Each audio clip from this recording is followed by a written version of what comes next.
ஒரு படம் ஹிட் ஆச்சுன்னா ஹீரோங்க வந்து 50 லட்சம் கொடு, 1 கோடி கொடு, 2 கோடி கொடு, 5 கோடி கொடுவாங்க. திரைத்துறையில் திரும்பிய திசையெல்லாம் நம்பிக்கை தருபவர் கஜானா படத்தை பெருமளவு உலகெங்கும் வெளியிடவுள்ள டி கிரியேஷன்ஸ் திருமலை அவர்களை பேச அழைக்கிறோம்.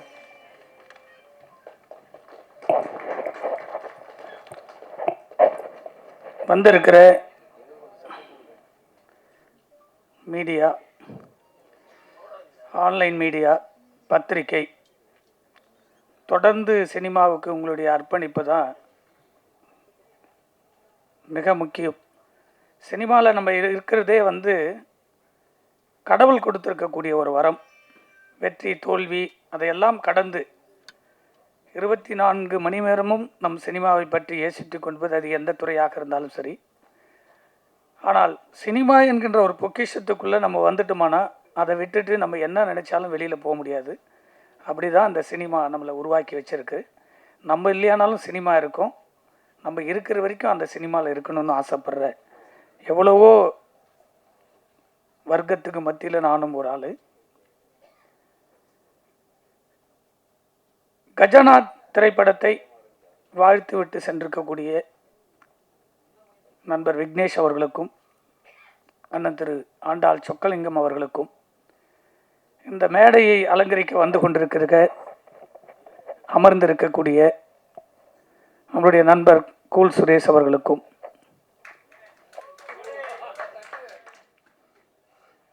இந்த கஜானாவை நிரப்புவதற்கு, கஜானா உருவாவதற்கு மிக ஒவ்வொரு நாளும் இந்த படத்தில் என்ன நடக்கிறது என்பதை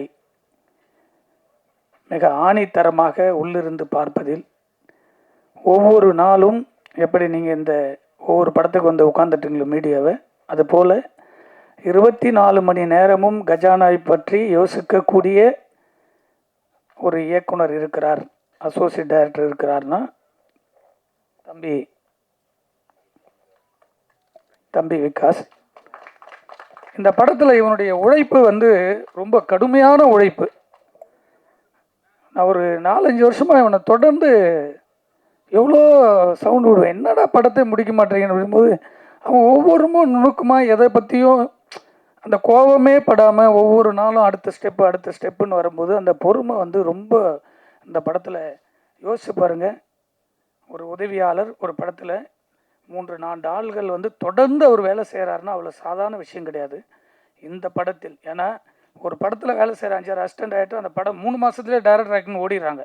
ஆனால் கடுமையான நெருக்கடியில் கூட இந்த தொழிலை ரொம்ப யோசித்து அவ்வளோ ஹார்ட் ஒர்க் பண்ணியிருக்கக்கூடிய இந்த படத்தினுடைய பெரும்பகுதி இவர் ஒரு அசோசியேட் டைரக்டர். இந்த படம் செதுக்கப்படும் போதெல்லாம் எனக்கு ரொம்ப இவனை விட அதிகமாக கோவப்பட்டது வந்து விஎஃப்எக்ஸு தம்பி ஜெய். என்னப்பா பண்ணுற, நானும் நிறைய டைரக்டர்கிட்டலாம் ஒர்க் பண்ணிட்டு வந்துட்டேன், டைரக்ஷன் தெரியும், எனக்கு எல்லாமே தெரியும், என்ன தான் பண்ணுறேன்னு கேட்டுக்கிட்டே இருப்பேன்.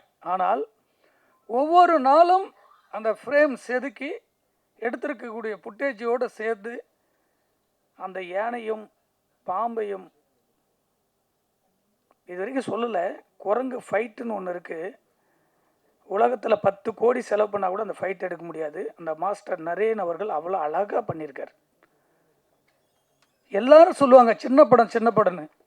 இந்த படம் ஒரு பெரிய இயக்குனர் இருந்து ஒரு 25 கோடி அப்படின்னு சொன்னால், ஒரு ஹீரோ இருந்துன்னு சொன்னால் நம்புவாங்க. 5 கோடி இல்லை 10 கோடி செலவு பண்ணாலும் அந்த விஎஃப்எக்ஸுக்கான ஒர்த் இருக்குது.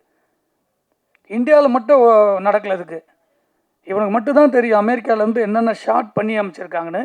அவ்வளோனுக்கு இந்த படத்தில் மிக கடுமையான உழைப்பை இந்த 3-4 ஆண்டுகளில் போட்டிருக்காங்கன்னா, இவர் வந்து ஒரு சங்கர் சார்கிட்ட இருந்திருந்தால் அவருடைய ஃப்ரீனஸ் எவ்வளோ இருப்பார். கேட்கும் போதெல்லாம் பணம் வந்திருக்கும். ஆனால் கொடுத்த பணத்தை கூட இந்த படத்தை உருவாக்கி காமிக்கும் போது தான் இவங்க 2 பேர் மேலே எனக்கு ஒரு நம்பிக்கை இருந்தது. நான் படம் பார்த்த உடனே அவ்வளோக்கு அவங்கள வந்து நான் வந்து டிஸ்டர்ப் பண்ணிக்கிட்டே இருந்திருக்கேன். சாரி, ஏன்னா அவ்வளோ ஒர்க் பண்ணியிருக்காப்புல. சாதாரண ஒர்க்கு கிடையாது. நம்மளுக்கு இது வந்து சாதாரண ஒரு ஆடியோ ஃபங்க்ஷன் தெரியும். தமிழ் சினிமாவில் இப்படி ஒரு விஎஃப்எக்ஸில் இவ்வளோ மிருகங்கள் இருக்குதுன்றது நான் பார்க்கல. நான் படம் பார்த்ததுனால சொல்லியிருக்கேன். அதே போல் முதல் முறையாக ஷாம் வந்து இந்த படத்தினுடைய ப்ரொடியூசர் மட்டும் இல்லை, டைரக்டர் பிரபாகர் சார் சொன்னார், தமிழ் சினிமாவின் மீதும் தமிழ் மீதும் அக்கறை கொள்வது மட்டும் இல்லை, ஒரு மாற்றத்தை தமிழ் சினிமாவில் ஒரு ஹாலிவுட் லெவலில் கொண்டு போய் நிறுத்தணும், எதனா டிஃப்ரெண்ட்டாக பண்ண சொல்லிகிட்டே இருப்பார். இதை பண்ணும் பிரதர், அதை பண்ணும் பிரதர், சும்மா சாதாரண பேசிக்கிட்டே இருக்கீங்க, காமிங்க என்கிட்ட அப்புறம் பேசுவோம் அப்படின்னுவேன். அப்படி அவங்களும் தொடர்ந்து இந்த படத்திற்காக தொடர்ந்து முயற்சிகள் எடுத்து ஒரு உலக சினிமாவாக இந்த படம் வந்திருக்கு. இந்த உலக சினிமாவாக உருவாக்குவதற்கு ஒரு தமிழில் வந்து அதற்கான பேக்கிங் பவர் வேணும். அந்த பேக்கிங் பவர் எப்படி கிடைச்சதுன்னா, இவங்களுக்கெல்லாம் டெக்னீஷியன்னா, நான் ஒரு டைரக்டராக இருந்தனால தெரியும், நான் ஒரு டைரக்டர் ஆகணும்னா எனக்கு ஒரு ப்ரொடியூசர் வேணும். அது ஒரு தகுதிப்படுத்த ஒரு ப்ரொடியூசராக இருக்கும்போது அவங்களுக்கு அது எடுக்க அதனுடைய மோட்டிவேஷன் தெரிஞ்சிருக்கும். அப்படி இந்த படத்தை ஒவ்வொரு நாளும் சிஜி நடப்பதற்கும் ஒரு எந்த டிஸ்டர்பன்ஸுமே இல்லாமல் மிக இந்த படத்தினுடைய இணை தயாரிப்பாளராக இருந்து முழு ஒத்துழைப்போடு இந்த படத்தை உருவாக்குவதற்கு காரணமாக இருந்த டிக்கின்சன் சார் அவர்களை நான் உண்மையிலேயே தமிழ் சினிமாவுக்கு வரவேற்கிறேன். இப்படிப்பட்ட தயாரிப்பாளர்கள்லாம் நம்ம வாழ வைக்க வேண்டியது நம்ம தமிழ் சினிமாவுடைய கடமை. ஏன்னா அவருடைய பங்களிப்பெல்லாம் அவ்வளவுக்கு இருந்திருக்கு. ஏன்னா பணம் போடுவது மட்டும் இல்லை, ஒரு எங்கே போடுறன்னு ஒன்று இருக்கும், அது உலக சினிமாவுக்கு அது நிற்கும். படம் பார்க்கும்போது தான் தெரியும். இப்படி இன்னைக்கு நினச்சா கூட 1 கோடியில் ஒரு அனிமல் எடுக்க முடியாது. நம்ம அவ்வளவுக்கு இந்த படத்தில் இருக்குது. செகண்ட் ஹாப்லாம் பார்த்தீங்கன்னா ஃபுல் படமே அனிமல் இருக்கும். அப்படி உருவாவதற்கு இவர் பெரும் தூணாக இருந்திருக்கிறார். அதே போல் எங்களுடைய பல படத்திற்கு, இப்போ தமிழ் சினிமாவில் சின்ன படத்துக்கெல்லாம் ஃபைனான்ஸருங்க இல்லை, எல்லா படத்துலேயும் சினிமா நல்லா இருக்கணும், சினிமா வரணும், ப்ரொடியூசருக்கு ஜெயிக்கணும், படங்கள் வெளியே வரணும்னு சொல்லி தொடர்ந்து ஆறுதல் கொடுத்துருக்கக்கூடிய இந்த படத்துலேயும் முழு மூச்சோடு இந்த டீமுக்கே ஆறுதல் கொடுத்துருக்கக்கூடிய மகேந்திரகுமார் நாகர் அவர்களை எப்பொழுதும் தமிழ் சினிமா கடமைப்பட்டிருக்கு. ஏன்னா அவ்வளோக்கு அவர் வந்து இந்த ப்ராஜெக்ட் மேலே அவர் கேட்டுக்கிட்டே இருப்பார், இந்த ஷாட்டு அந்த ஷாட்டு. அவருக்கு ஒரு சினிமா ஒரு இன்ட்ரெஸ்ட். பணத்துக்கு வட்டி கொடுத்து வட்டி கேட்குறது வேறு, ஆனால் சினிமா மேலே ஒரு காதல் இருக்கணும். அந்த காதல் தான் இவர்கிட்டையும் பார்க்குறேன். இன்னும் நீங்கள் பார்த்துருப்பீங்க, நம்மளுடைய பிரவீன் அவர் பயங்கரமான ஜானியால், அவர் பார்க்குறதுக்கு அப்படி தெரியாது.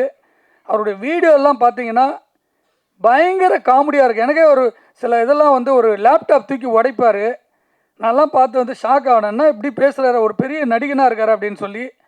அந்த அந்த 2 கோடி சொல்கிறதெல்லாம் உண்மை. நிறைய வீடியோவை அவர் போட்டிருக்காரு. அவரெல்லாம் சினிமாவுக்கான அடுத்து வரக்கூடிய படங்களுக்கெல்லாம் ஒரு பெரிய தூணாக இருந்து இருக்கக்கூடிய, சினிமாவை நேசிக்கக்கூடிய கலைஞர். ஒரு சாதாரண ஃபைனான்ஸ் எல்லாம் கிடையாது. இதெல்லாம் ஏன் சொல்கிறேன்னா, ஒரு பொக்கிஷம் எப்படி வரும்னு சொன்னீங்கன்னா, அதற்கு பல பொக்கிஷங்கள் உருவாக்குவதற்கு இவர்களை போல தூண் இருந்தால் தான் எங்களை போல ரிலீஸ் கொண்டு வருவதற்கு நம்மளுக்கு ஒரு எனர்ஜி கிடைக்கும்.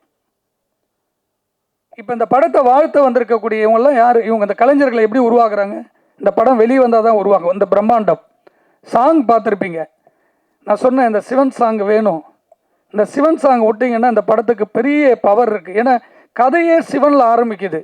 கஜானான்றது சாதாரண பொக்கிஷம் இல்லை.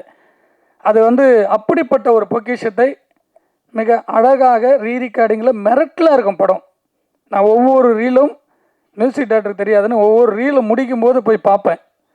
ஏன்னா அவ்வளோ பிரம்மாண்டத்தை இசையால் வருடி கொடுத்துருக்கக்கூடிய மியூசிக் டைரக்டர் அவர்களுக்கும் நன்றி சொல்ல கடமைப்பட்டிருக்கு. ஏன்னா இதெல்லாம் பெரிய படங்கள்.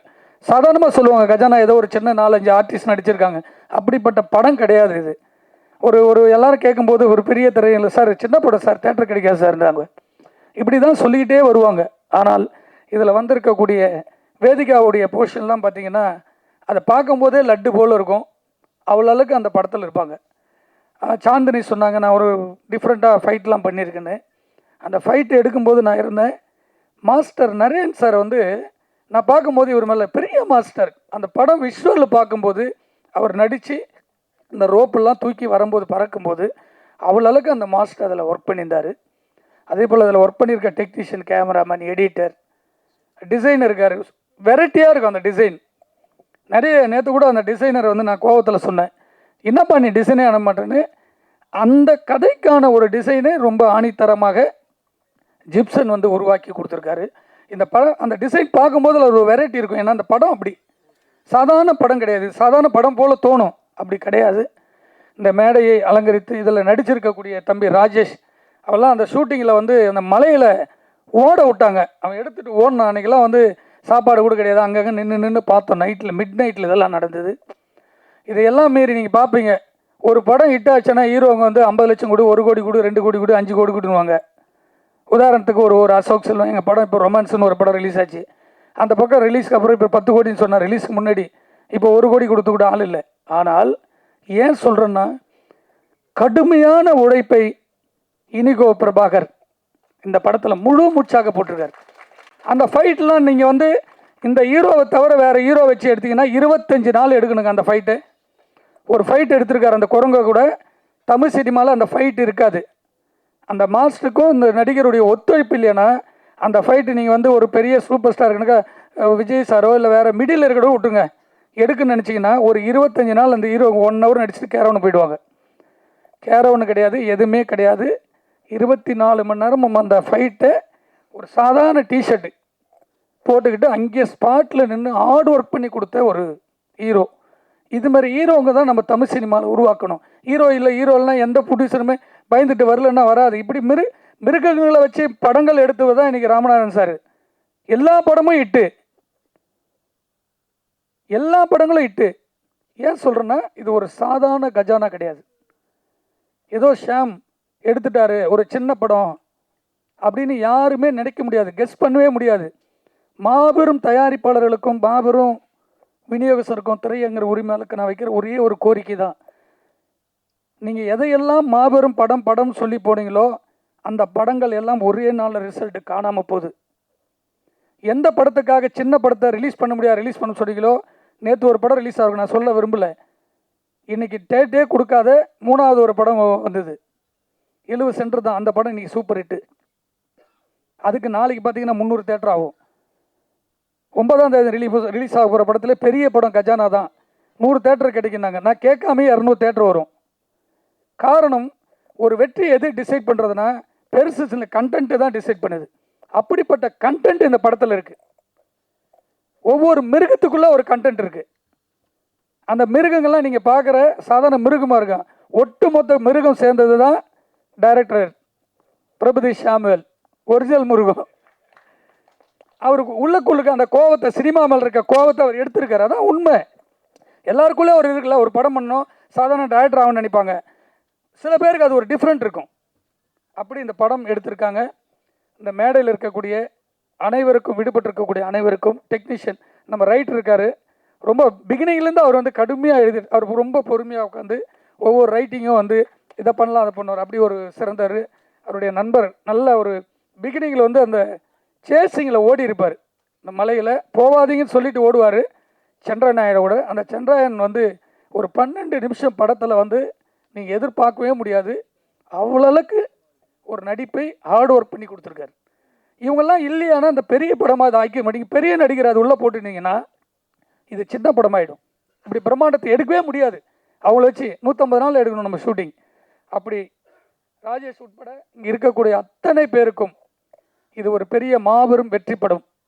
ஆடியன்ஸ் சொல்லுவாங்க, ஏன்னா படம் பார்க்கும்போது என்னங்க இது ஒரு சாதாரண படம் நினச்சேன், ஒரு 25 கோடி படம் கணக்காக இருக்குன்னு. மிருகத்தை செகண்ட் ஹாஃப் பார்க்கும்போது எல்லாருக்குமே தெரியும் இப்படி ஒரு கண்டென்ட் இருக்கிறதுனால தான் நாங்கள் எல்லாம் சிறியவர்கள்லாம் சேர்ந்து இந்த படத்தை வெளியே கொண்டு வரத்துக்கு முயற்சி செய்கிறோம்.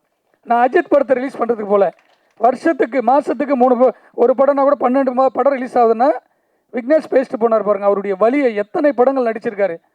அவர் ஒரு படம் நடிச்சிருக்காரு, வேறு ஹீரோன்னா அந்த படத்தை 50 கோடின்னு சொன்னால் நம்புவாங்க. அவ்வளோக்கு விஎஃப்எக்ஸ். படத்தை பார்த்துட்டு மிரண்டுட்டேன். இந்தியாவுக்கும் லண்டனுக்கு நடக்கிற வார் தான் கதை. அப்படிப்பட்ட படங்கள்லாம் தமிழில் எடுக்க முடியாது. ஒரு கஜனாவையோ அந்த மாதிரி படத்தை எடுக்கிறதா சாதாரண விஷயம் கிடையாது. சிறு பட்ஜெட்டில் ஒரு பெரிய பிரம்மாண்டத்தை உருவாக்கி இப்படிப்பட்ட ஜெய் போல கலைஞர்கள் அனிமேஷன் பண்ணுறவங்களாம் தமிழ்நாட்டில் இருக்காங்க. இது போல் ஆளுங்க இருந்தாவே நம்ம இன்னொரு பாகுபலி எடுக்கலாம், சாதாரணமாக எடுக்கலாம். அப்படி தமிழ்லையும் இருக்கிறாங்கன்றது தான். இது போல் சிறிய படங்கள் வந்தால் தான் நம்மளுக்கு தெரியும். டி கிரியேஷன் சார்பாக என்னை நம்பி இந்த படத்தை வெளியீடு செய்வதற்கும், ஃபைனான்ஸ் உட்பட, நடிகர்கள் உட்பட, இங்கே இருக்கக்கூடிய தயாரிப்பாளர்கள் அனைவருக்கும் இந்த படம் 9th வந்து படம் வெளிவரப்போகுது. பிரம்மாண்டமாக தேட்டரு நம்ம நினைக்கலைன்னா கூட கிடைக்கும். அன்றைக்கி இன்னும் 2-3 சின்ன படங்கள் வருது. அதை விட இது பெரிய படமாக இருக்குன்னு நான் ஆசைப்பட்றேன். இது வந்து மக்கள்கிட்ட போய் சேர்க்கறது உங்களுடைய ப்ரெஸ் அனைவருக்குடைய கடமை. இது ஒரு பெரிய வெற்றி படமாக இந்த கலைஞர்களுக்காகவும் தமிழ் சினிமாவை அடுத்த ஜெனரேஷன் கொண்டு போகிறதுக்கு உங்களுடைய வாழ்த்துக்கள் வேண்டும் என்று டி கிரியேஷன் சார்பாக இங்கே வந்திருக்க அனைவருக்கும் நன்றி சொல்ல கடமைப்பட்டிருக்கேன். நன்றி, வணக்கம்.